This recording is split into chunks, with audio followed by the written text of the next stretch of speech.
Since we all know that Mark Wood has been ruled out of IPL 2024 and it's time for Shamar Joseph, the hero of West Indies team at Gabba. So hello friends, तो आज हम Lucknow super giants की इस साल की team का preview करेंगे। तो अगर इस टीम की हम अगर बात करें तो इस टीम के लिए भी बहुत ज़्यादा सवाल इस बार रहने वाले हैं।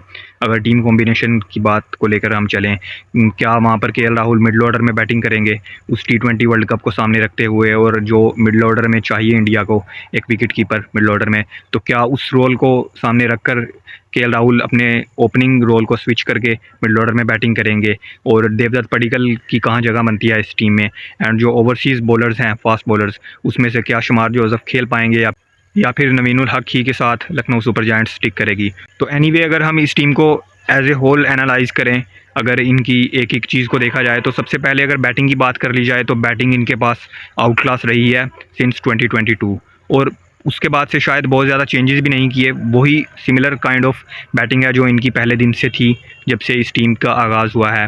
तो अगर हम बैटिंग में 1 बाय 1 प्लेयर्स की बात करें तो इनके पास ओपनर्स भी हैं, Quinton de Kock, Kyle Mayers, then KL Rahul, then Devdutt Padikkal, और अगर हम बाकी प्लेयर्स की बात की जाए तो Deepak Hooda, Nicholas Pooran and Marcus Stoinis, Ayush Badoni, Ashton Turner को भी इस बार दिया है। तो बैटिंग में प्लेंटी ऑफ ऑप्शंस इस टीम के पास रहते हैं।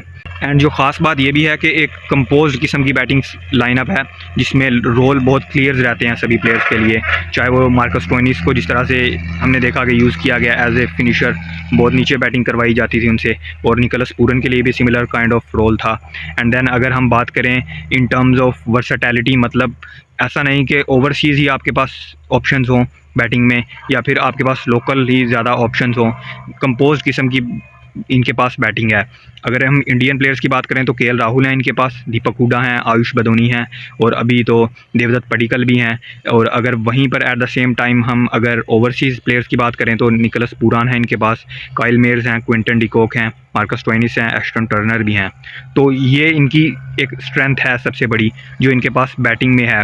मिडल ऑर्डर स्पेशलिस्ट बैटर्स हैं इनके पास।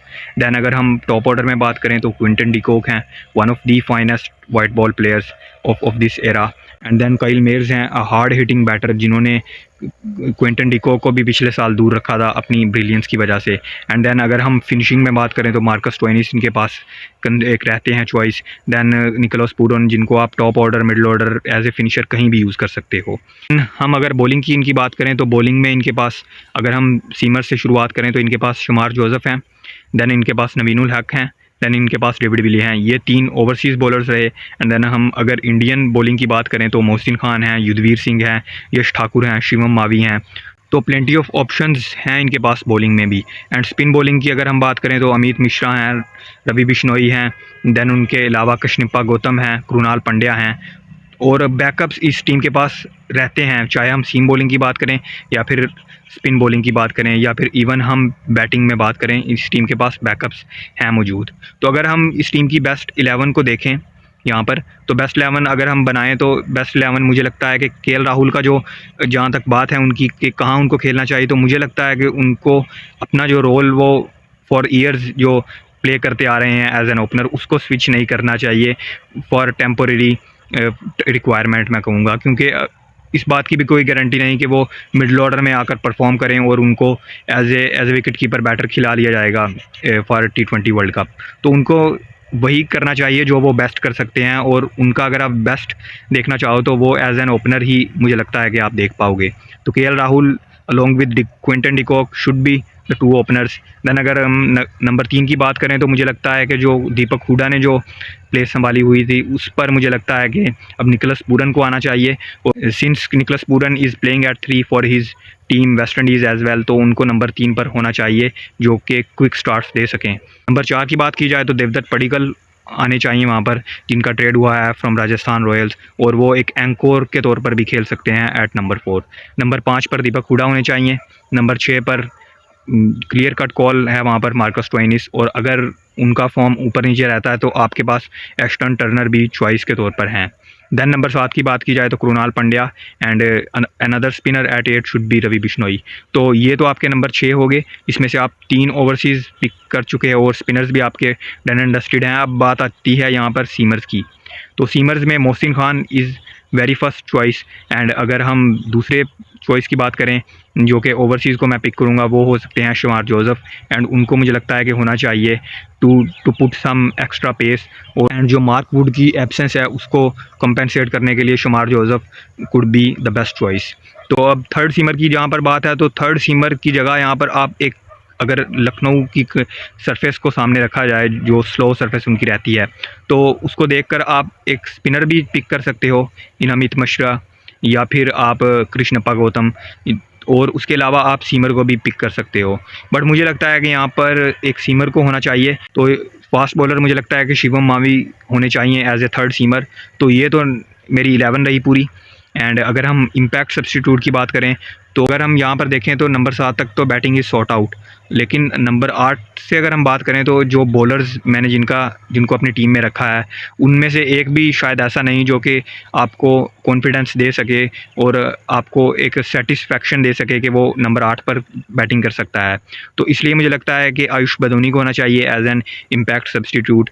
एंड मोरली जो मैंने फर्स्ट 11 पिक की थी उसमें से बॉलिंग ऑप्शंस भी आपके पास हैं। 3 सीमर्स को मैंने पिक किया है, एंड देन 2 स्पिनर्स हैं, कृणाल पंड्या एंड रवि बिश्नोई। और उनके अलावा जो बैकअप के तौर पर 6th और 7th बॉलिंग ऑप्शन है वो दीपक हुडा भी हैं जो ऑफ स्पिन कर सकते हैं, and he could be really handy at slow surfaces. And उनके अलावा मार्कस स्टोइनिस जो कि 2-3 आपको ईजिली ओवर्स डिलीवर कर सकते हैं इफ़ ही इज़ फिट। तो इम्पैक्ट सब्स्टिट्यूट इसलिए मैं एक स्पेशलिस्ट बैटर के साथ जाने का मैंने फ़ैसला किया है। तो अगर यहाँ पर हम इस 11 की बात करें तो इसमें बैटिंग में तो बैकअप एस्टन टर्नर है जैसा कि मैंने बात की, एंड अगर हम बॉलिंग में बात करें स्पिनर्स में तो अमित मिश्रा हैं, कृष्णप्पा गौतम हैं, लेकिन फास्ट बॉलिंग में मुझे लगता है कि इस टीम के लिए कंसर्न रहेंगे। अगर हम इस वक्त बैकअप की बात करें इस टीम के अलावा, तो इनके पास सुशांत मिश्रा का ऑप्शन बचता है, एंड ओवरसीज़ बॉलर्स में से डेविड विली हैं और नवीन उल हक हैं। तो मुझे सेटिस्फेक्शन फास्ट बॉलिंग में इस टीम की तरफ से नहीं नज़र आती। उसके अलावा सभी जो इनके पास होल्स हैं वो ऑलमोस्ट डन एंड डस्टेड हैं। बैटिंग भी आउट क्लास है, स्पिन बॉलिंग भी बहुत अच्छी है, लेकिन जो फास्ट बॉलिंग है वो थोड़ी सी मुझे लगता है कि थोड़ी average type of fast bowling नज़र आती है। एंड डेथ बॉलिंग भी इस टीम की मुझे बहुत ज़्यादा आउट क्लास नहीं नज़र आती, बल्कि डेथ बॉलर इनके पास, अगर हम स्पेशलिस्ट डेथ बॉलर की बात करें तो वो इनके पास नहीं है। तो ये थोड़ी सी एक वीकनेस हो सकती है लखनऊ सुपर जायंट्स की, बट इसके अलावा मुझे लगता है कि इस टीम की कोई भी वीकनेस नहीं रहने वाली, क्योंकि जो इनके पास सुपरस्टार्स हैं बैटिंग में, अगर वो अपने पोटेंशियल पर पूरा उतर जाते हैं तो ये टीम बहुत अच्छा कर सकती है और for the third consecutive time playoffs में जगह बना सकती है।